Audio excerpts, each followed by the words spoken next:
Nasıl bilmiyorsun orada? Açıq olmalı. Ha işte kendi buranın. Ha kendinler ha. Kendinler ha.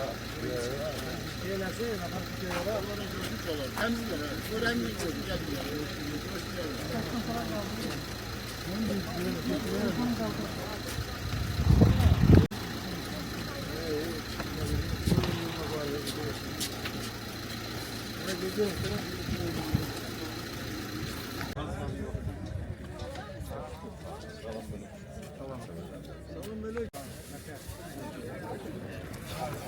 Heç nə gəlmişəm burada. Tutacaqlar mı? Hə. Görsün sonra.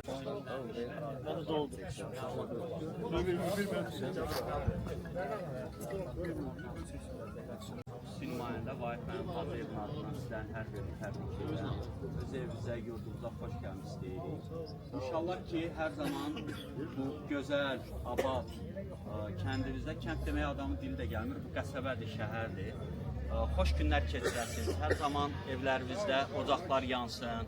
30 illik Niskili burada o keçirəcəyimiz gözəl günlərdən unudasınız. Daha gözəl günləri, evlatlarımızın xeyir işlərini, gözəl tədbirlərini keçirəsiniz. Qohum əqrabalarımız köçübdür. Bilirsiniz ki, hər hansı bir sıkıntı olanda siz burada nömrələrinizi verəsiniz. WhatsApp nömrələrinizi. Qrupa da əlavə eləyəcəklər. Hər hansı bir məsələ olduqda da aidiyyatı üzrə sizə yönəldiləcək. İdris bəy bizim Bərpa Tikinti İdarəetmə Xidmətinin departament rəhbəridir və burada departamenti və Çok sağ ol.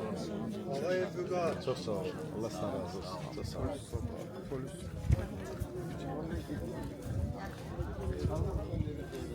Hayırlı olsun. Sağ olun. Teşekkür ederim. Sağ olun. Sarayba Saadet.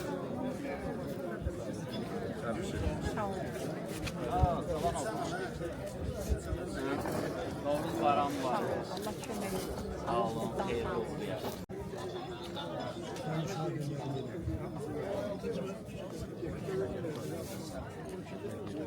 İstanbul Köseri.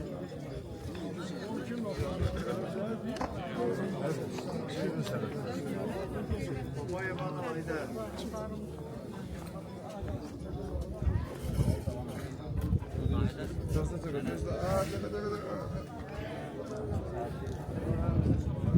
Niye? Sen de uçamsan. Da hələ böyüməmsən ki, yekə kişidirsin. Xeyirli olur olsun. Sağ ol. Hayırlı olsun Süleyman. Olmadı gün